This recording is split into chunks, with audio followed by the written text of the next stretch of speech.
Well, welcome everyone on this feast of all saints, the glorious people that have gone before us, marked with the sign of faith, that gave credible witness to Jesus' love in the world.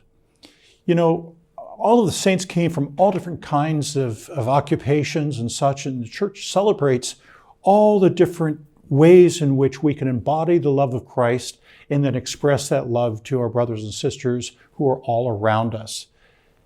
One of the things that we see in the readings, for instance, and I want to focus on that with you today, is that what are the characteristics of a saint? When you look at the first reading from the book of Revelation, we see how they are clothed in white because they have clothed themselves in the blood of the Lamb.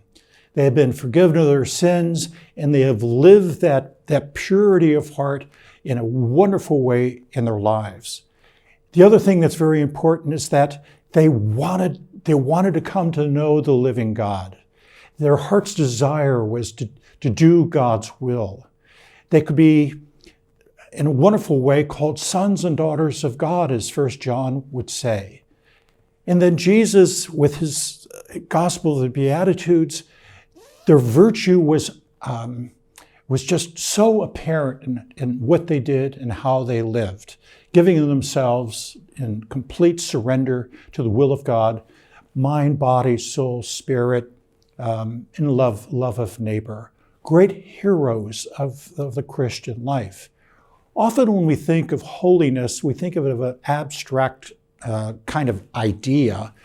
But what the saints do is they make in their own flesh, we can see in their own flesh and their own deeds and how they lived, how we can embrace God's love in our own unique situations and make that love real, make that love touchable. I was thinking all the wonderful saints in training that I've met in my life. And I can tell you I've met a lot of people that if I had the power to do so, I would canonize them. One of them, which I met when I was just a deacon, was a woman by the name of Carolyn Conway. And Carolyn's story is very, very simple in one way. She was a nurse and she never married because she took care of her elderly parents until they died. And when I met her as a deacon, I would bring her communion. And she had a bad leg, so she couldn't walk that often or that far.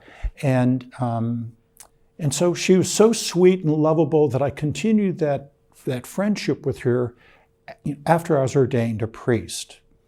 One of the things that was so beautiful about Carolyn, and I share this kind of humbly, is that her love of Jesus was so concrete and real. This is what would happen to me when I would go to visit her in the nursing home where she eventually died. I would go in to see her and imagine the situation. It's a nursing home, it was a Catholic nursing home.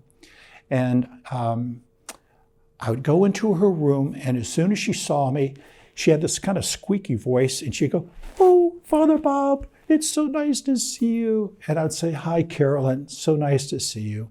And I'd go over to her bed, and she would take my hand. She would touch my hand, and she would say, "Father Bob." "Yes, Carolyn, Jesus really loves you." Honest to goodness, it was like Jesus saying that to me. I would just start sobbing. I'd fall on my knees uncontrollably. Just her simple touch was so real, and I felt the love of Jesus so beautifully just with her saying, "Father Bob, Jesus really loves you."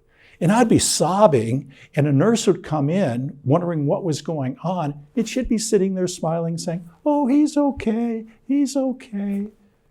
There's so many people I could tell stories of that I've encountered as a priest that have encouraged me to be a better priest. When you meet a saint, they mark your soul. You can't forget them.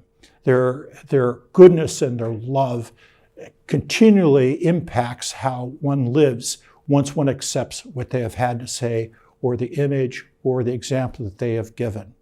You yourself in your own life, you can think of people that because of their stellar way of living, their virtuous way of living, you wanted to imitate. And so the church celebrates all the saints, the whole panorama of people and personalities and professions and such that the church said, this man, this woman, this child, this teenager, yeah, they were a true believer, a disciple of Jesus Christ. May we, as saints in training, imitate them in wonderful ways in our own lives, proclaiming the love of Jesus. God bless you.